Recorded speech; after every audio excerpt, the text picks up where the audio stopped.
Okay, I was not sure that I was going to come on the camera today, but I decided I started, so let me keep going.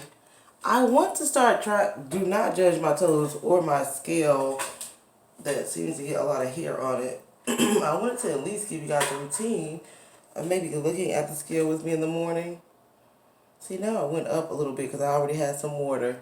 So, earlier this morning it said, see, I'm not even good at remembering. I am not good at remembering things. I think it was like either 193 or 194. Right now it's saying 195.8, and that's after just a little bit of water. So I don't know. You guys know I'm going over here to my cabinet. I I don't know if I'm gonna count this week's weight loss really. Because I didn't really work out this week. I only worked out one day. And it could just be all water weight, you know? Well, I swear it was a little bit lower. It definitely wasn't 195 this morning. It was like 193. I can feel a weight loss difference in my backside and a little bit in my arms. Because, like, my arm was looking kind of bad. Like, trying to get some cellulite on it, which is so weird to me. But I can tell a difference there. I still got the flab and stuff. Okay. And my backside. And I don't get as bloated as I used to get. So that's your juice update. Today, honestly, y'all, I did not feel like turning on this camera today. Like, I just didn't, because, and it's all logical. I make sure I keep my feelings logical these days. It's logical. Oh, I did not mean to use as much of this one, because I don't like this one. This is the Kat Von D. I got samples of other ones, and I kind of just use this one because I'm trying to use it up. But the color is not quite right. When people get distracted, that's because they really don't want to face what's on their mind. It's true. I try not to be distracted.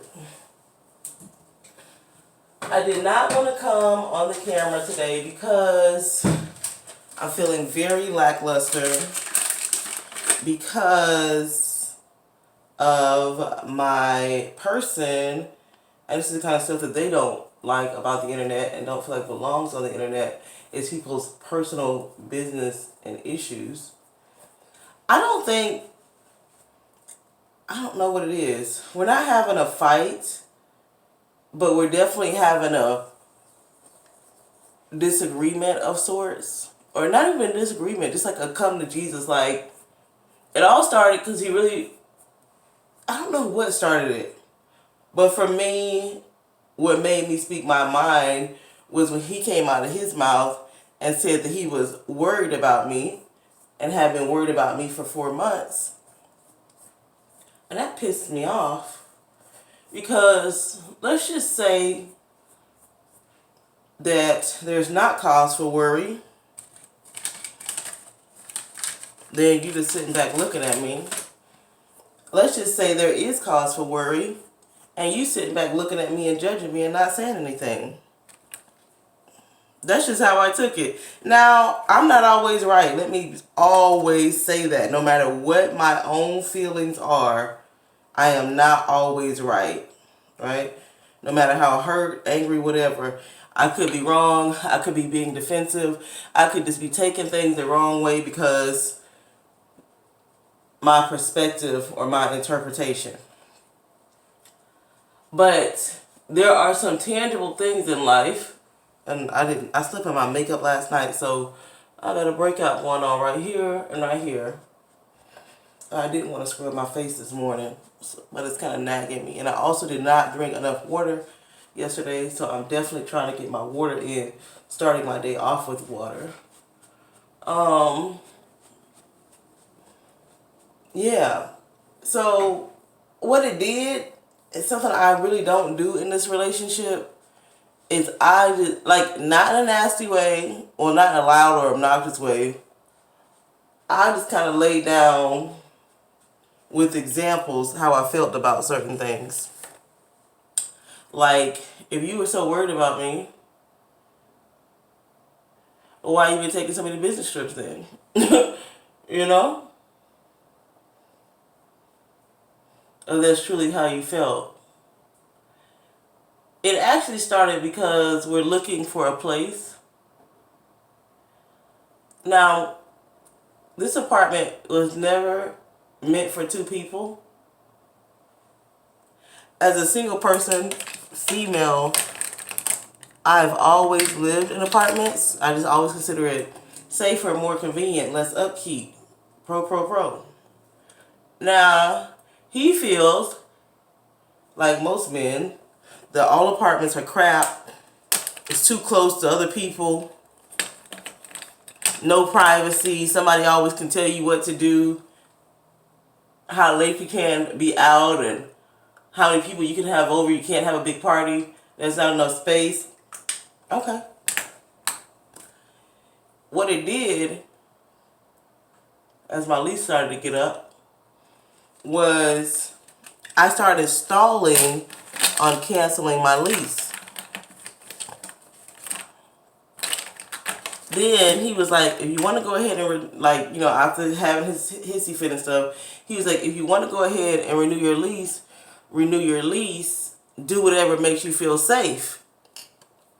And I thought that safe was an interesting word. And I said, who have you been talking to? Have you been talking to your mom? Because that is the best word. Safety, safety and security. I'm so used to being single now. It's been 4 years. I was single for 3 years, I think, without living with anybody else. And I have a big safety net with being able to take care of myself. Not depending on anybody else, not getting into a rent that I cannot afford because it would still be a rental. I know without a shadow of a doubt that Houston is not my forever place. So I would like to keep my costs down, and I don't want to put down unnecessary roots. You know what I mean? I like living in an apartment because if you got to go, and you're not hurting your landlord. If our company opens up a different office somewhere else and they want people to come, I'd be like, you know what? If I like that city, yes. Or transfer, whatever, to a different company. So I think that is a red flag in a relationship if a person can honestly say they don't feel safe under the judgment of the other person involved. And this is really personal stuff. So yesterday we had a long conversation about it while he was on the road. He didn't even tell me that he was coming back to the apartment. Another thing is my boyfriend has his own house in another city, other apartments in this city and other places. So I don't feel that he's giving up anything. If something doesn't work out, he always got some place to go. If I move into a house with him with all his stuff, I don't have any place to go. And then they should say, it's okay, whatever, you stay here. I don't want to stay there with all the memories. You know what I mean? That's being pessimistic, I know. But I feel like it's also being real. It's for me, it's like a pause, think about what you're doing, because I'm telling you, as a little life advice, that there's nothing that can turn your life around more than the people that you're involved with, especially the people you lay with. You have to be so careful and so conscious. And I'm not saying that in an uber bad way, but I know for a fact that every person is a path to things you haven't experienced before. That's just how it is. And if you think of people like that, it does affect the dynamic, what you allow, what you don't allow, what you think twice about, what you don't think twice about. You know, I don't like all the pettiness or foolishness in my life. I don't. My boyfriend, he'll entertain some foolery. I'm like, why are you even entertaining that? You know? So, one of my concerns was stress. You know? Yes, it is stressful making and sustaining a living. I don't care who is lying to you guys or the people working at Burger King. I don't know who's lying. Like, I don't know who is telling lies, or if it's, I don't know, that people are just walking around here going to work every day and everything is gravy. Like, stress comes with sustaining your lifestyle if you are progressing forward. To me, it's not, and if it doesn't, I don't feel like you're doing enough. Sorry. Like, you're not maxing out your skill set or developing your skill set, because even to develop requires additional parts of your brain. Your strength, your motivation, your encouragement, everything. Last night I stayed to work till 10 o'clock. Okay? Trying to get it done, put myself in a better position. I still left a whole bunch of work to do. But I also learned some things about myself yesterday because I'm doing something new. About challenges and things like that. You know? And my new vice president of the company is always saying he doesn't believe in shortcomings or bad things about people. He just believes in these things. He believes in the opportunities in people. Right? On a little petty side, my opportunity at work is really managing my email inbox, staying calm, and keeping a happy demeanor and energy about myself as I learn the ropes and roadblocks and restrictions of my new job and what the oversight is. There's a lot of opportunities that I have. And that's not bad, because that's stuff you're going to need anywhere as you grow, you know, your career. Anyways, so I feel like I said some pretty direct things to my significant other yesterday about stability, because, you know, we live in this very fast-paced world, especially in the world of entrepreneurship. People start a business today, they go on tomorrow. If they last 7 years, that's a good thing. And he's been in business for a long time, his whole life. He doesn't know how to work for anybody else, which is fine. But you can't keep holding it out for this magical thing to happen, which in his mind is having a family, to make everything better. Because I feel like this is very personal. And I'll frame it like this.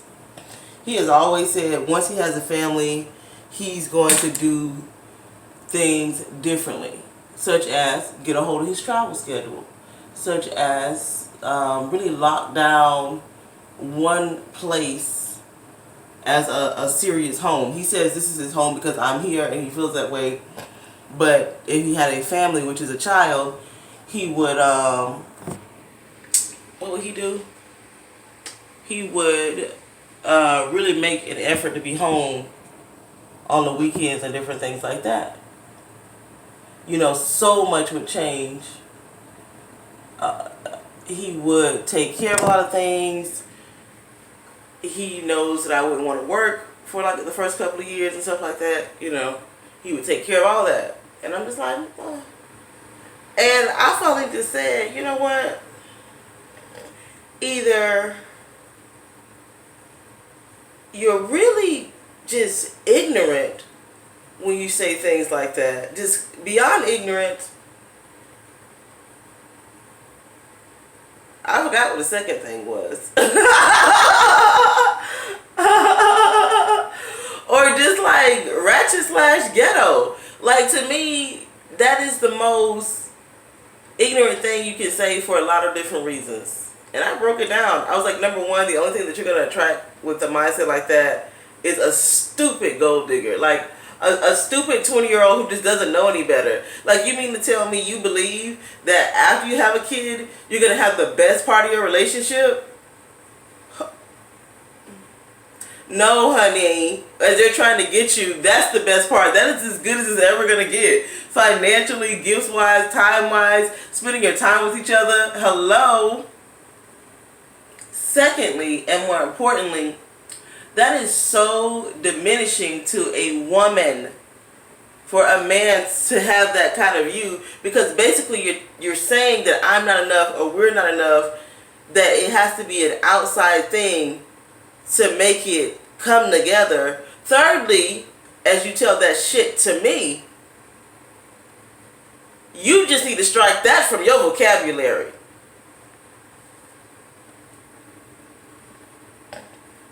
Oh, girl. And that's why I don't feel like feeling today. I really don't, like, then it was quiet. I made another point where I was just saying, what did I say? Oh, I have a problem with being so stressed out all the time and traveling so much.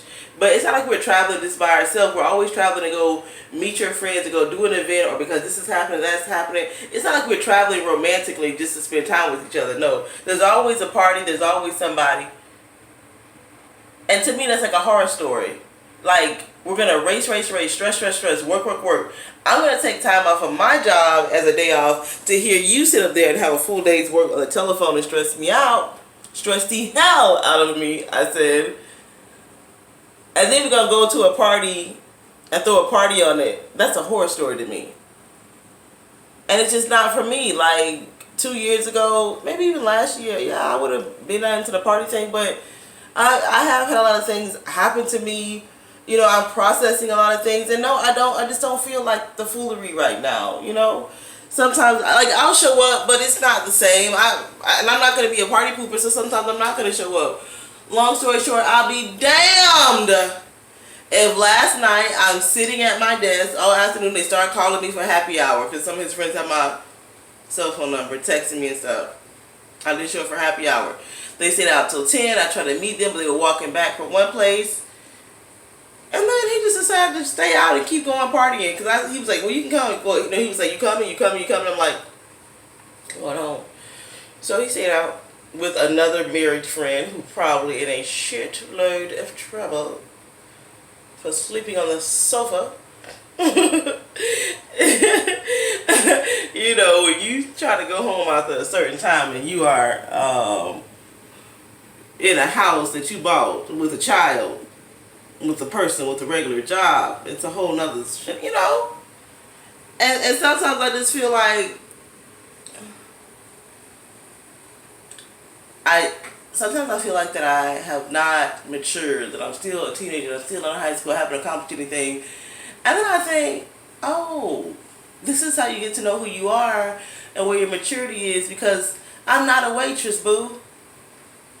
I use a lot of me at work, very professionally, and I'm not, no shade to waitresses, but like, if you hang around those kind of people that are in the restaurant scene and the club scene, yeah, they're gonna be down to party, shoot shots and drink, because they do that all day. But you asking a person to get up from their desk and come and do that, and when they gotta go back to their desk tomorrow and work, please, like, come on, I'm working just as hard as you are. So, of course, that doesn't sound nice, right? Or in his mindset, happy, which,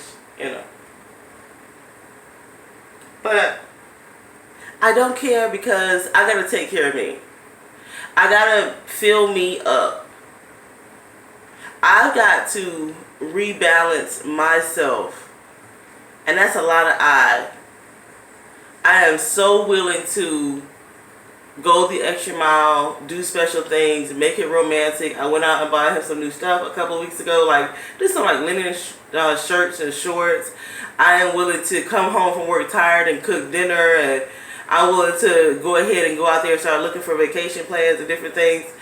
That's what I can do for us, be more attentive, hold my temper down, be a little bit more quiet so that make sure that I'm listening and not just talking. That's what I'm willing to do.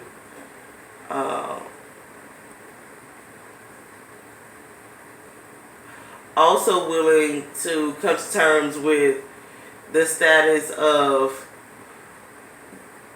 what people want to be and what actually is. And I don't have a problem with what actually is. I'm quite okay with it because it kind of fits the fact that I don't want to be here permanently. It doesn't really bother me, the lifestyle that we live. What does bother me though, if somebody tries to pin me down into something more serious, but they're not making any kind of progression, they're just trying to put a label on something or put a ring on something. And it's like, oh no, that's something, I don't need definitions, I need the actions, the activity. You know? I said a lot of grown women stuff up in this video. And I can go on and on and on about the topic. And I'm not a bitter Becky. I'm just a basic person who, whether unfortunately or fortunately, both really, in balance, has been in a long-term relationship, but has also been single a large part of their adult life. And I know the value of freedom, I know the value of space, I know the value of distance, and I know how people can turn your life when you really incorporate them wholeheartedly into your day-to-day. I know this video is probably going to get mixed opinions, it's probably going to get trolls, it's going to get all this immaturity, and it's just like, I'm just going to ignore that. And just be true to myself. And I don't know why. Just chatting, just talking, doing my juice cleanse. I think because I have been a little isolated because I really haven't felt like doing a lot. Like last Friday we had a work party. I showed up late and I just didn't feel like being in a crowd. And I don't even believe in social anxiety, but I just didn't feel like being there because I have a lot on my mind. I don't feel like talking about myself right now to people normally. And it's so weird that I could do that as I pick up this camera, but in my real life, I don't feel like it. I don't know. Maybe because even on my new job, it's a lot of people from my old job, and a lot of people already know, people gossip, and I just don't feel like a life update in real life. And not saying that I'm being dishonest, I just don't feel like the looks and the concern and the, I'm just holding my own. That's like the general, and it sounds kind of bad if you're with another person, if you're holding your own, and they feel like they're ready to move forward. However, they should also question, what are you able to do to move it forward? What's not being done? Anyways, I have rambled. I'm going to go because I have 2 meetings today. I probably already missed the first one at 9. Oh, let me go. This was a real one. This was a real one. Highs and lows. We'll see how long this stays up because, people do too much on the internet. I think I tried to keep it as tactful as I could, as relatable as I could, to let people know it's always going to be highs and lows, You're always going to have areas in your life that can look bad to other people. That's really important for me to share too. You're always going to have things in your life, especially over 35, that could bring you shame if you allow them to. That's just how it is. You don't get to be in this age group without a blow. But that's enough for now. We'll talk later. Bye.